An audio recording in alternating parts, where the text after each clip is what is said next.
Now, looking a bit into the future, we have quite a lot discussed about it, and just now in the meeting, also Birgitte highlighted that it is very important that we spend a bit of time to think and reflect on what the future of AI education will look like, because it will really impact the way of how we work. In the past, some other technologies like the calculator, they have changed the way of how we do mathematics. We do not need to do in our heads these calculation of 3-digit numbers anymore, or find ways how to do that on paper. It's good that we maybe are aware of how it works, but practically we use a calculator. And we use many other tools like Google search or Wikipedia, which, by the way, Google search already is an AI tool as well. And so, like that, ChatGPT will be just another tool which people will use. So we have to change as educators the way how we introduce and inform about the subjects. So of course, we motivate, we have our pedagogical approach in general, but we need to adapt to more raise awareness, and AI man needs to be aware of some of the issues we also discussed in our course, like the lack of transparency sometimes, or the lack of being that the AI does not always produce the same outcome. It's not really reliable. So we need to make the students very early on aware of that. We need to make them aware of possible fake data, deep fakes, or fake news, or fake text generated. We need to make them critical. They need to be critical about each and everything they read in the net. They read when it's generated from a generative AI, or when they have some sources, they need to understand, is this really a source we can rely on? And then we need to provide them with, here, these are the sources which are useful and we can rely on, while these are the sources we should maybe not. We need to change the way of, instead of just meeting them for 1.5 hours every week, or maybe twice a week, and telling them content ChatGPT or other online videos can also explain, and much more engage in a discussion where we make them active learners, and make them realize about the limits of what the current technology provides them, so that they can step up and understand, be a critical learner, and understand which of the content really to believe and trust in.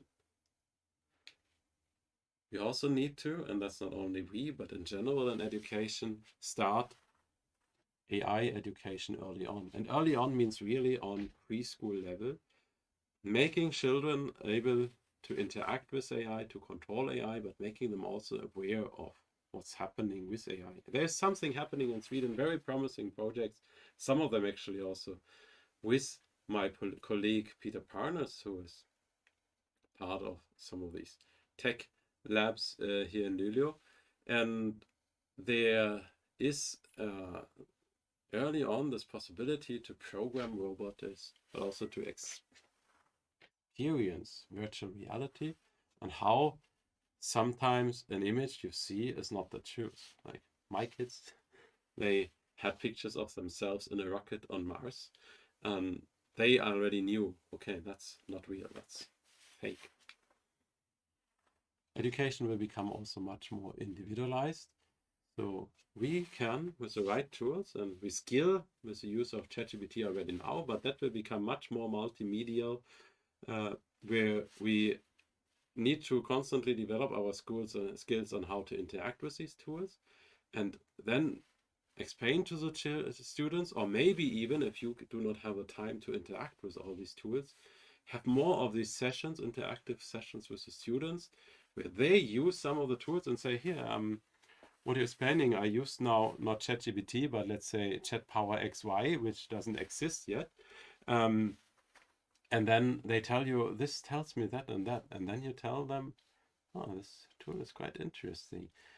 I have a feeling, though, we need to be a bit careful when doing this and this. Maybe we have to, and then jointly identifying how you can prior this, how you can give it a different context in order to work more reliable and more better for the learning process of the students. So I personally, as a teacher, say whenever I come out of a course and I haven't learned anything from the students, then I didn't do well.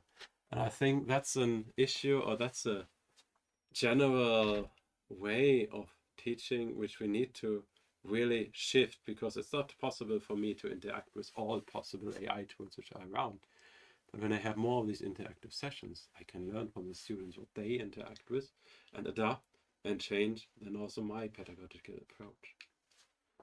Further on, humans become more and more autonomous in education. We see these individualized educational approaches already, but what's meant here is also that the AI systems, when we develop AI systems or use them in pedagogy, need to make sure that we kind of maintain human autonomy, that we do not become like machines which just always do the same, how was it called in our course, the same boring tasks like multiple choice questions or very simple solutions of equations and so on. That becomes boring. We become mechanical, and we are not individuals anymore. We need to, the best would be if we are the guide of what we learn. And maybe the whole university curriculum of some courses might change to many possible micro-modular, micro and nano models, and that we have then the chance to steer, maybe with AI help or with the help of a human mentor who helps a little bit of steering, that we can create very different outcomes, exit paths from our programs, where we have the problems or the projects or the needs in the core, and then identify the possible best path to reach that by getting first the basic skills and tools, and then slowly augment the skills to finally be in this specialization. During this whole process, there is another aspect which is also called scaffolding, where we provide early on a lot of assistance and teach the students more and more how to become independent from always having the need of the teacher and becoming an individual learner by themselves, more and more with the help of AI tools. When we do all that and we use AI, an important aspect is also sustainability. Many people are not aware of the fact that when they use ChatGPT, they use 10 times more energy than when they use Google. And this issue of using so much energy is already a huge issue. Like, bigger tech companies are investing heavily in other countries in nuclear power plants, and that needs to change. We need to find ways how to make these machine learning models more tiny. We are investing some of our research in this direction, but also when we use AI tools, sometimes it's better to use a specialized tool which is very good in mathematics. If they provide the information of how much energy it uses, might be better to use these tools than the general GPT or whatever model which has billions of parameters it has been trained on. And finally, the future of education would be great if not only we as a university, but together with many actors in education, for example, the Khan Academy, make this education material accessible for everyone in an equal way.